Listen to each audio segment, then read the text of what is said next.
আমার ভাইয়েরা, জুমার দিনের অনেক আমল রয়েছে। 14টি আমলের মধ্যে গুরুত্বপূর্ণ 5টি আমলের কথা আপনাদের নিকটে আমি বলতেছি। 1 নাম্বার, আল্লাহর নবী বলেছেন জুমার নামাজ অর্থাৎ শুক্রবার দিন এবং রাতে তোমরা বেশি বেশি করে আমার উপরে দরুদ শরীফ পাঠ করো। জুমার দিন, জুমার রাত বলতে বৃহস্পতিবার দিন দিবাগত রাত, ওটা হলো জুমার রাত। আর আজকের দিন, এই জুমার দিন এবং জুমার রাত তোমরা বেশি বেশি করে দরুদ শরীফ পাঠ করো। আমার ভাইয়েরা, কোরআন এবং হাদিসের মধ্যে কোনো আমল বেশি বেশি করার কথা বলা হয় নাই। নামাজ আপনি ইমানদার মুসলমান তো পড়বেনই, আপনি নফল নামাজ পড়েন, কিন্তু বেশি বেশির কথা আসে নাই। আপনি বেশি বেশি পড়লে আপনার জন্য ভালো। আপনি রোজা বেশি বেশি রাখার কথা বলা হয় নাই। আকসারু জিক্রি, কিন্তু বেশি বেশি আল্লাহর জিকির করার কথা বলা হয়েছে কোরআনের মধ্যে। বলেন না সুবহানাল্লাহ। বেশি বেশি করে তোমার জিকির করো, আল্লাহ পাক বলেছেন।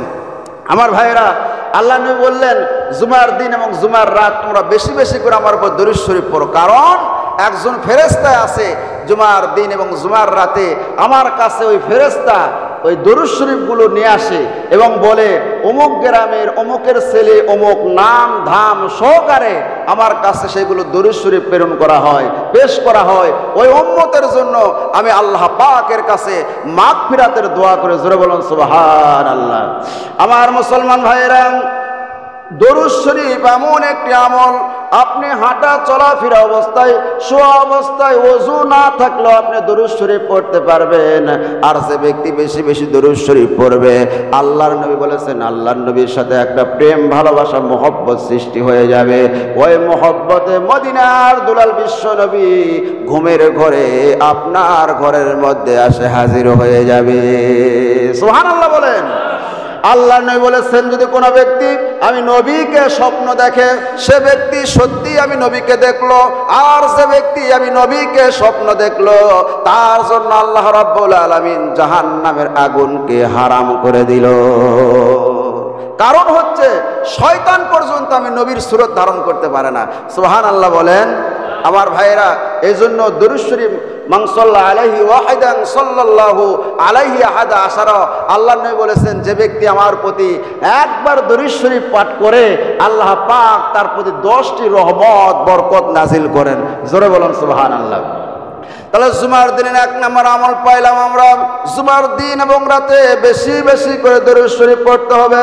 2 নম্বর আমল হলো জুমার দিন ফজরের নামাজ জামাতের সাথে আদায় করতে হবে। সুবহানাল্লাহ কোন হুজুর, এটাই তো বড় কষ্টের, ফজরের সময় তো ঘুম ভাঙে না। জোরে কোন ঠিক কিনা?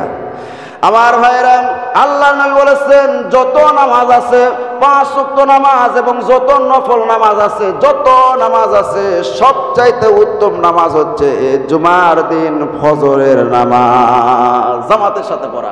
সুবহানাল্লাহ কোন? এই জন্য জুমার দিন ফজরের নামাজ আমরা সকলে জামাতের সাথে আদায় করার চেষ্টা করব। সুবহানাল্লাহ বলেন। আল্লাহ পাক তৌফিক দান করে, আমিন বলেন। 3 নাম্বার, সূরা কাহাফ তেলাওয়াত করব। আল্লাহ নবী বলেছেন যদি কোনো ব্যক্তি সূরা কাহাফ তেলাওয়াত করে, কিয়ামতের দিন ঘোর অন্ধকার হবে। এই দুনিয়ার অন্ধকার সেই উদাহরণ দেওয়া যাবে না। কিয়ামতের দিনের অন্ধকার এত ঘুটঘুটে অন্ধকার হবে। আল্লাহ নবী বলেছেন যে ব্যক্তি সূরা কাহাফ জুমার দিন তেলাওয়াত করবে, আল্লাহ পাক তাকে একটা এক্সট্রা নূর দান করবেন, তার কাছে কোনো অন্ধকার থাকবে না। সুবহানাল্লাহ। এই জন্য হাদিস শরীফের মধ্যে এসেছে আল্লাহ নবী বলেছেন, এই দাজ্জালের কথা বলেছেন যে সূরা কাহাফের প্রথম 10 আয়াত তেলাওয়াত করো জুমার দিন। যদি পুরা সূরা কাহাফ না তেলাওয়াত করতে পারো, কমপক্ষে হলেও সূরা কাহাফের প্রথম 10 আয়াত তোমরা জুমার দিন কি করো? তেলাওয়াত করো। তাহলে 3 নাম্বার আমল আমরা পেলাম, সূরা কাহাফ কি করা? সূরা কাহাফ তেলাওয়াত করা। আলহামদুলিল্লাহ কোন? 4 নাম্বার, আগে ভাগে ঘুম থেকে ওঠা, উত্তম রূপে গোসল করা। পায়ে হেঁটে মসজিদে আসা, ইমামের কাছাকাছি বসা, অনর্থক কোনো কাজ না করা, কারোর সাথে গালমন্দ না করা, মসজিদে এসে যেখানে জায়গা পান চুপচাপ বসে যাওয়া। মসজিদে আসার পরে দেখা যায় অনেক মুসল্লি আছে বসে আর একজনের সাথে গল্প করে ঠেলাঠেলি করে, যেরকম ঠিক কিনা? আল্লাহ তাআলা আমার জন্য তুমি রহমতের দরজা দ্বার তুমি খুলে দাও। যখন মসজিদের মধ্যে প্রবেশ করলো, ওই গুনার বোঝাগুলো ফেরেশতারা কাঁধের উপর নিয়ে দাঁড়িয়ে দাঁড়িয়ে আল্লাহকে বলে, আল্লাহ এই বান্দার এত গুনাহ আছে, আল্লাহ এগুলো গুনাহ আমি কি করব? আল্লাহ পাক বলে, ফেরেশতারে একটু চুপ থাকো, দেখো আমার বান্দা কি করে। আমার ভাইয়েরা, তারপরে আল্লাহর বান্দা যারা মসজিদের মধ্যে প্রবেশ করার পরে নামাজ কালাম পড়ে তাসবিহ তাহলিল জিকির আজকার করে যখন আল্লাহর কাছে কান্নাকাটি করে, চোখের পানি ছেড়ে কান্নাকাটি করে, আল্লাহ পাকের ফেরেশতারা বলে, আল্লাহ তোমার বান্দা তোমার ভয়ে জান্নাতের আশায় জাহান্নামের ভয়ে কান্দে, এখন তাদের গুনাহ আমি কি করব?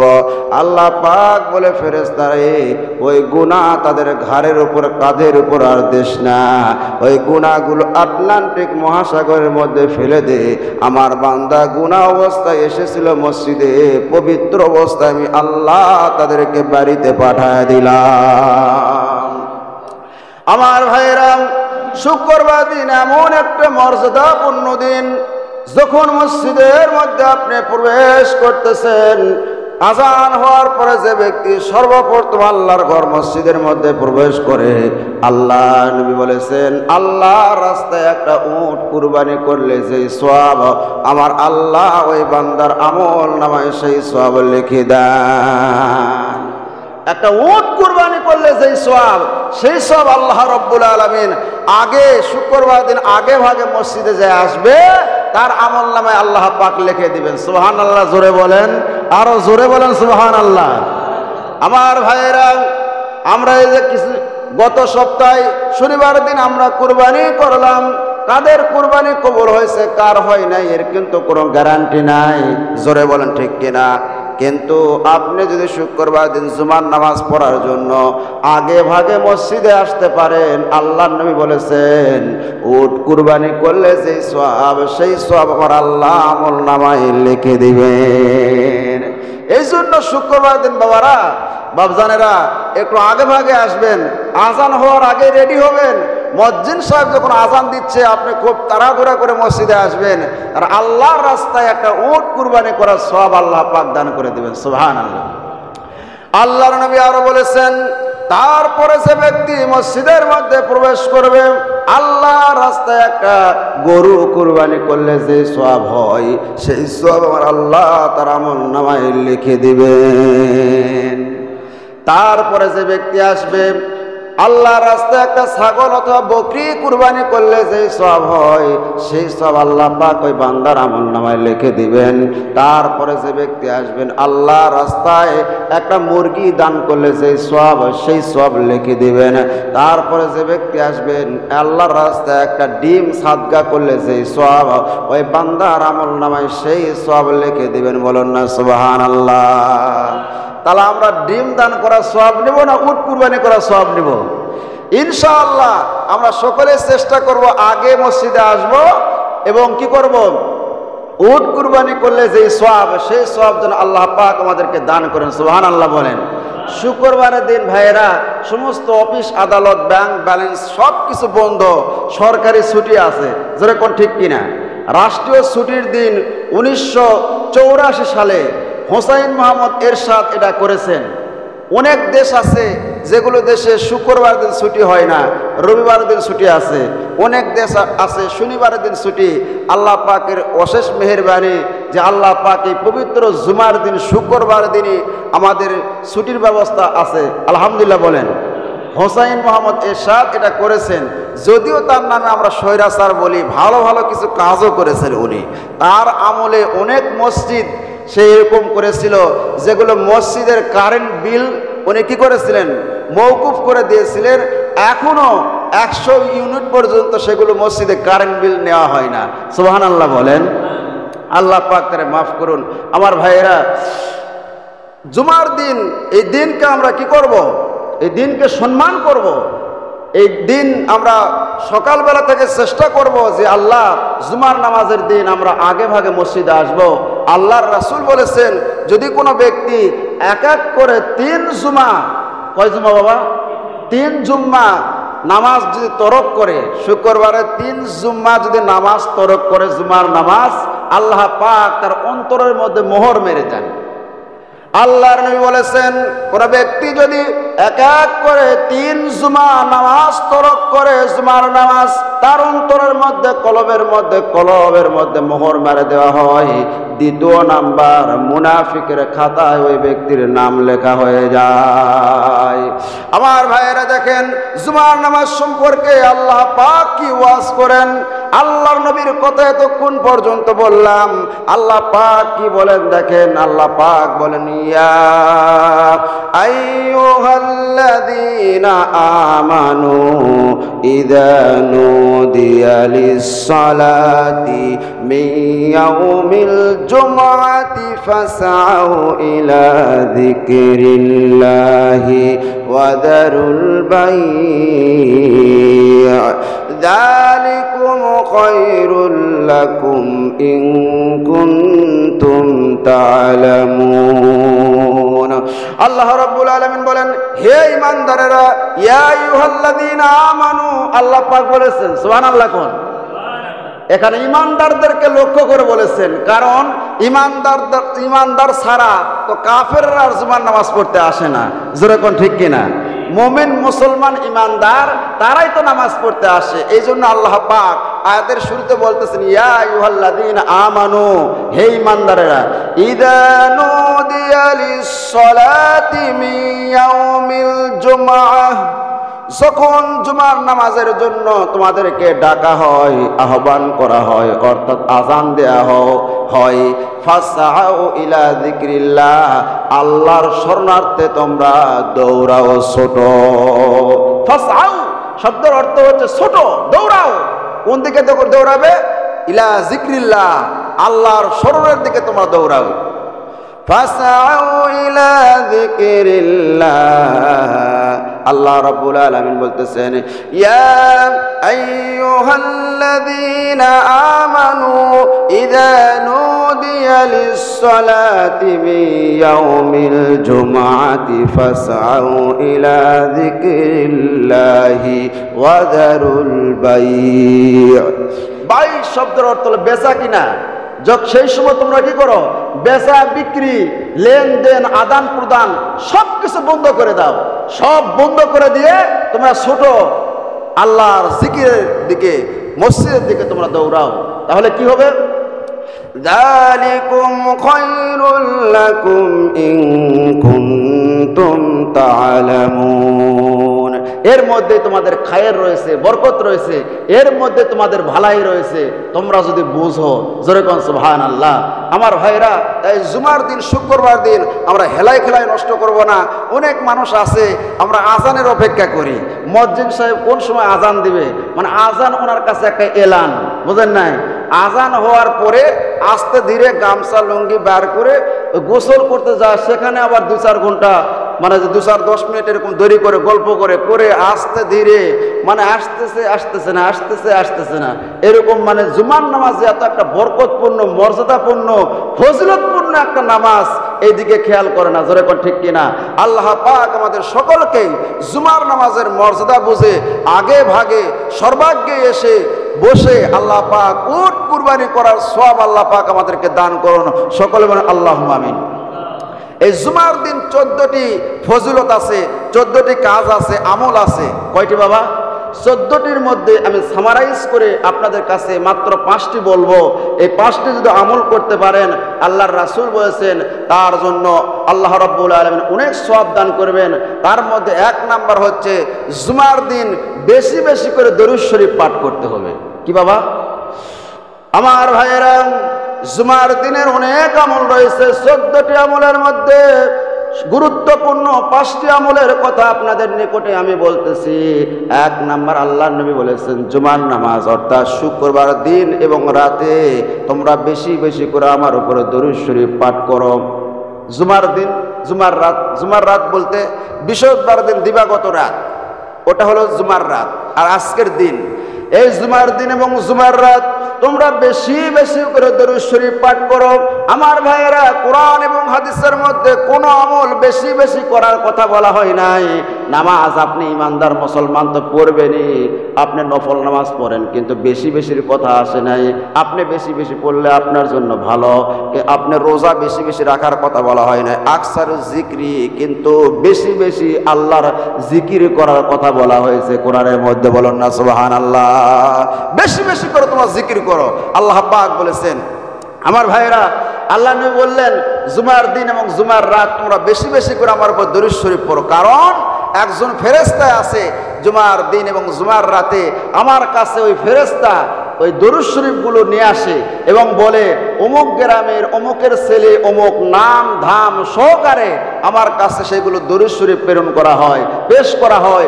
ওই উম্মতের জন্য আমি আল্লাহ পাকের কাছে মাগফিরাতের দোয়া করে। জোরে বলুন সুবহানাল্লাহ। আমার মুসলমান ভাইয়েরা, দরুদ শরীফ এমন একটি আমল, আপনি হাঁটা চলাফেরা অবস্থায়, শোয়া অবস্থায়, ওযু না থাকলেও আপনি দরুদ শরীফ পড়তে পারবেন। আর যে ব্যক্তি বেশি বেশি দরুদ শরীফ পড়বে, আল্লাহর নবী বলেছেন আল্লাহর নবীর সাথে একটা প্রেম ভালোবাসা মহব্বত সৃষ্টি হয়ে যাবে। ওই মহব্বতে মদিনার দুলাল বিশ্ব নবী ঘুমের ঘরে আপনার ঘরের মধ্যে আসে হাজির হয়ে যাবে। সুবহানাল্লাহ বলেন। আল্লাহ নবী বলেছেন যদি কোনো ব্যক্তি আমি নবীকে স্বপ্ন দেখে, সে ব্যক্তি সত্যি আমি নবীকে দেখলো। আর যে ব্যক্তি আমি নবীকে স্বপ্ন দেখলো, তার জন্য আল্লাহ রাব্বুল আলামিন জাহান্নামের আগুনকে হারাম করে দিল। কারণ হচ্ছে শয়তান পর্যন্ত আমি নবীর সুরত ধারণ করতে পারে না। সুবহানাল্লাহ বলেন।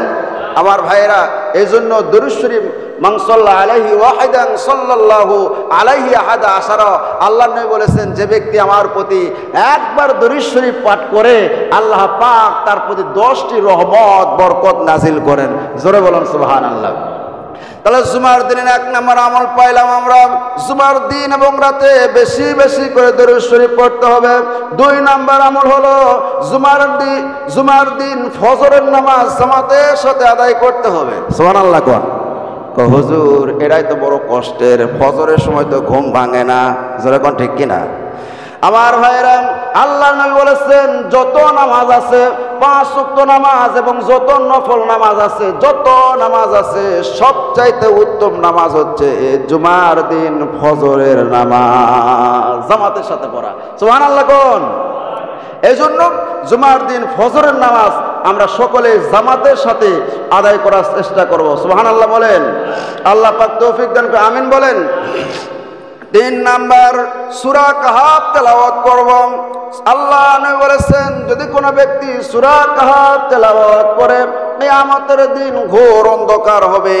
এই দুনিয়ার অন্ধকার সেই উদাহরণ দেওয়া যাবে না, কিয়ামতের দিনের অন্ধকার এত ফুটফুটে অন্ধকার হবে। আল্লাহ নবী বলেছেন যে ব্যক্তি সূরা কাহাফ জুমার দিন তেলাওয়াত করবে, আল্লাহ পাক তাকে একটা এক্সট্রা নূর দান করবেন, তার কাছে কোনো অন্ধকার থাকবে না। সুবহানাল্লাহ।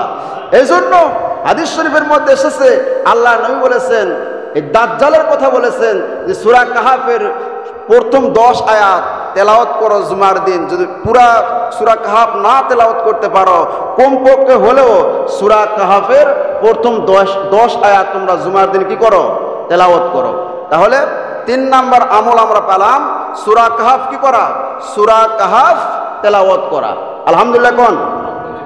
4 নাম্বার, আগে ভাগে ঘুম থেকে ওঠা, উত্তম রূপে গোসল করা, পায়ে হেঁটে মসজিদে আসা, ইমামের কাছাকাছি বসা, অনর্থক কোনো কাজ না করা, কারোর সাথে গালমন্দ না করা, মসজিদে এসে যেখানে জায়গা পান চুপচাপ বসে যাওয়া।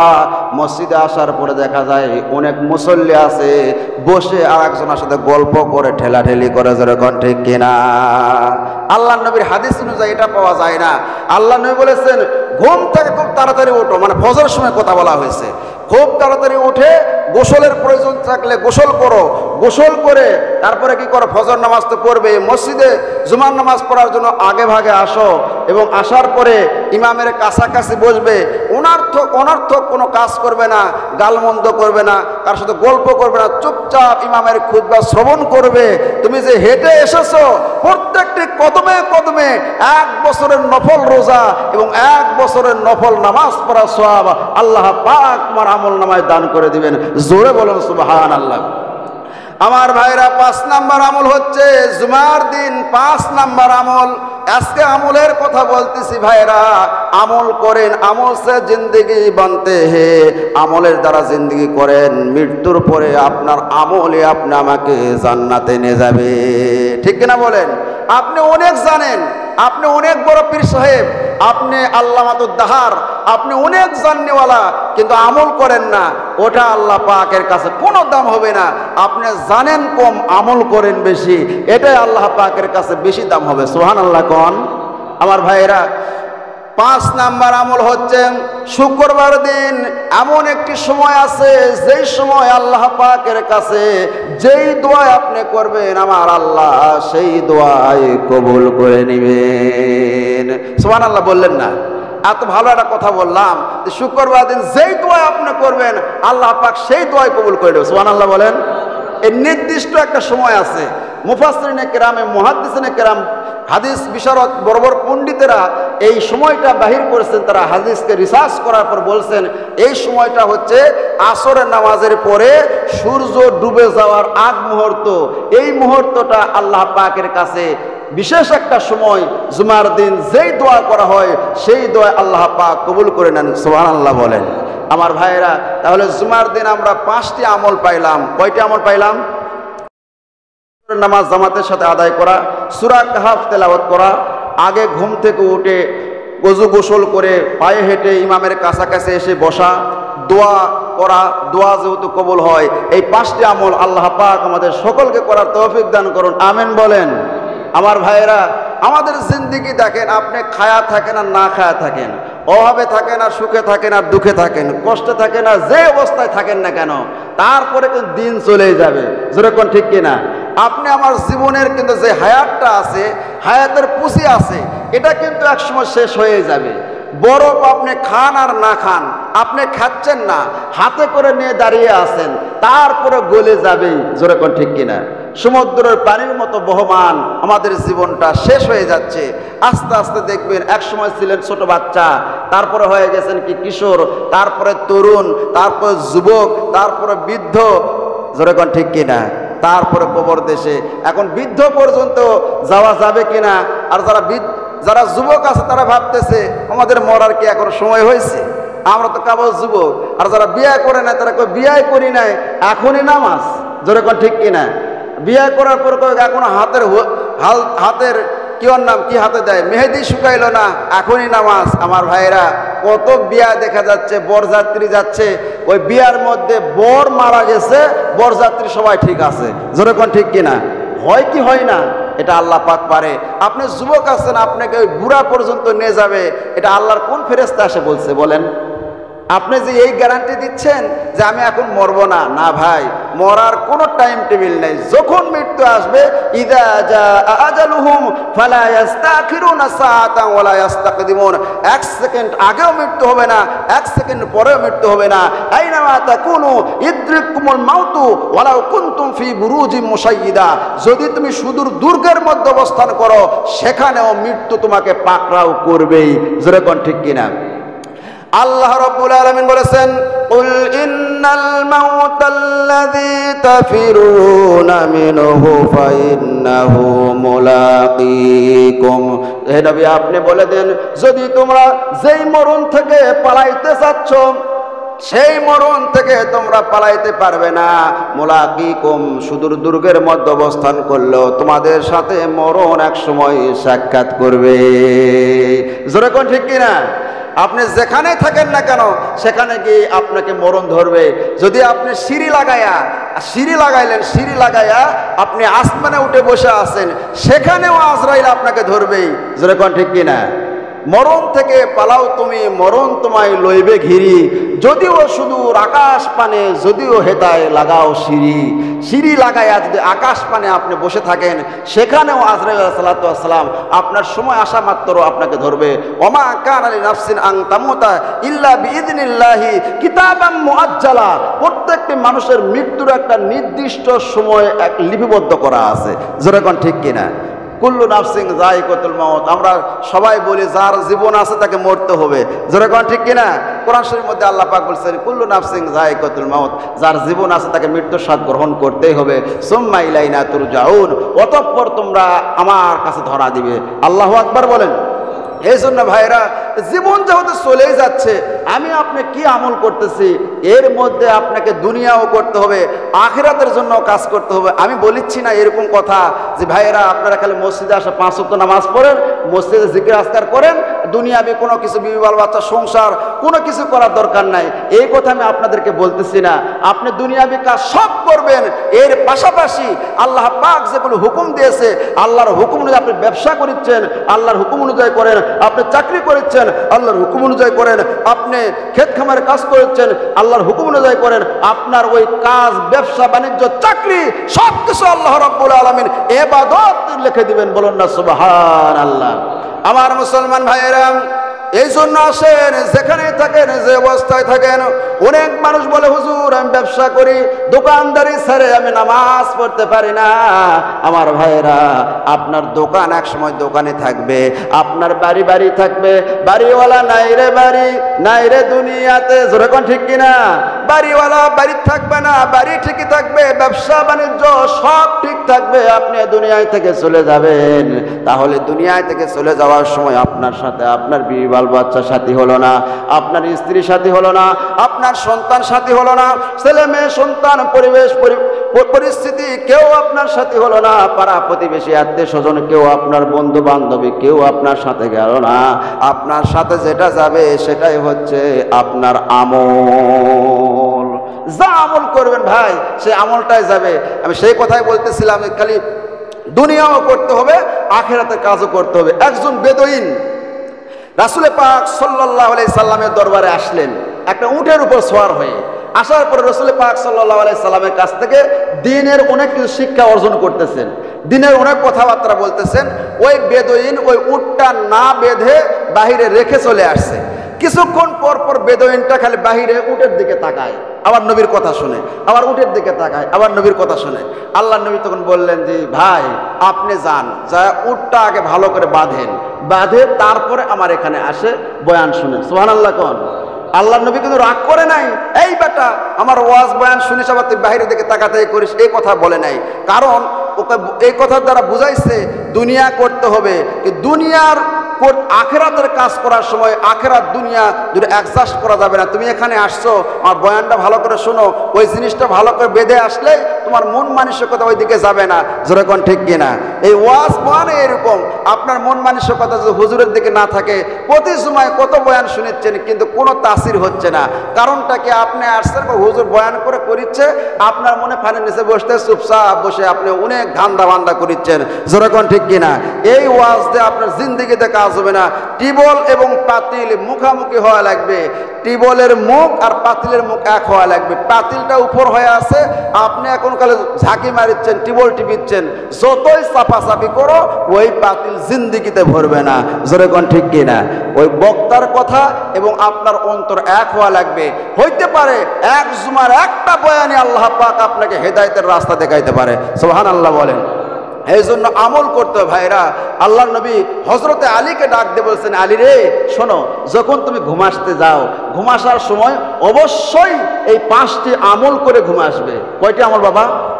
জুমার দিনের 5টি আমল বললাম, আর ঘুম যখন আসবেন সেই সময়কার 5টি আমলের কথা আমি বলবো। আল্লাহর হাবিব বিশ্ব নবী জনাব মুহাম্মদুর রাসূলুল্লাহ সাল্লাল্লাহু আলাইহি সাল্লাম হযরতে আলীকে ডাক দিয়ে বলেন, আলী রে যখন তুমি ঘুম আসবে, ঘুম আসার সময়, ঘুমে যাওয়ার সময় তুমি 5টি আমল করে ঘুম আসবে। বলে ইয়া রাসূলুল্লাহ, ইয়া হাবিবাল্লাহ, সেই 5টি আমল কি? বলে 1 নাম্বার আমল হচ্ছে ঘুমে যখন যাবে সেই সময় 4000 দিনার আল্লাহর রাস্তায় সদকা করে ঘুম আসবা। 2 নাম্বার আমল হলো দুই নাম্বার আমল কোরআন শরীফ খতম করে ঘুম আসবা। 3 নাম্বার আমল 2 জন অখুশি মানুষকে খুশি করে ঘুম আসবা। 4 নাম্বার আমল হলো জান্নাতের মূল্য পরিশোধ করে ঘুম আসবা। 5 নাম্বার আমল হলো প্রত্যেকটা রাত্রে ঘুমানোর সময় হজ করে ঘুম আসবা। এই 5টি আমল কঠিন না সহজ? জোরে বলেন। সম্ভব? সম্ভব না। আল্লাহর রাসূল তার সলিউশন দিয়েছেন। আল্লাহর নবী ডাক দিয়ে বলছেন, আলী রে, এই 5টি কাজ যদি তোমার করা সম্ভব না হয়, 1 নাম্বার 4000 দিনার আল্লাহর রাস্তায় সদকা করা তোমার সমস্যা, তুমি দিতে পারতেছো না, তাহলে শোনো, তুমি সূরা ফাতিহা যে আছে কোরআনে কারীমের প্রথম সূরা, এই সূরা ফাতিহা 4 বার পড়ে তুমি ঘুম আসবা। আল্লাহ পাক 4000 দিনার আল্লাহর রাস্তায় সদকা করা সব আল্লাহ পাক দান করে দিবেন। 2 নাম্বার 1 খতম কোরআন শরীফ পড়ে ঘুম আসবা। সম্ভব? হুজুর সূরা ফাতিহা ঠিক মতো হয় না। জোরে কোন ঠিক কিনা? আমার ভাইরা পারি না, তারপর পড়ার চেষ্টাও করি না, পারার চেষ্টাও করি না। চেষ্টা আল্লাহ পাক করার তৌফিক দান করুন, আমিন বলেন। আল্লাহ নবী বলেন, হযরতে আলী শোনো, তাহলে তুমি কি করবে? কোরআন শরীফ খতম করে ঘুম আসবা। হযরতে আলী বললেন, ইয়া রাসূলুল্লাহ, ইয়া হাবিবাল্লাহ, কেমনে? বলে, তোমাদের সম্ভব না হয় তাহলে সূরা ইখলাস কুল হু সূরা 3 বার পড়ে তুমি ঘুম আসবা। আমার আল্লাহ 1 খতম কোরআন শরীফ পড়ার সওয়াব দান করে দিবেন। আর 2 জন অখুশি মানুষকে খুশি করে ঘুম আসবা। এটা যদি তোমার দ্বারা সম্ভব না হয়, আমি নবী আমার প্রতি 3 বার দরুদ শরীফ পড়ে ঘুম আসবা। 2 জন অখুশি মানুষকে খুশি করার সওয়াব আমার আল্লাহ দান করে দিবেন। আর 4 নাম্বার জান্নাতের মূল্য পরিশোধ করে ঘুম আসবা। কিসের মূল্য বাবা? জান্নাতের মূল্য দুনিয়ায় পরিশোধ করা সম্ভব?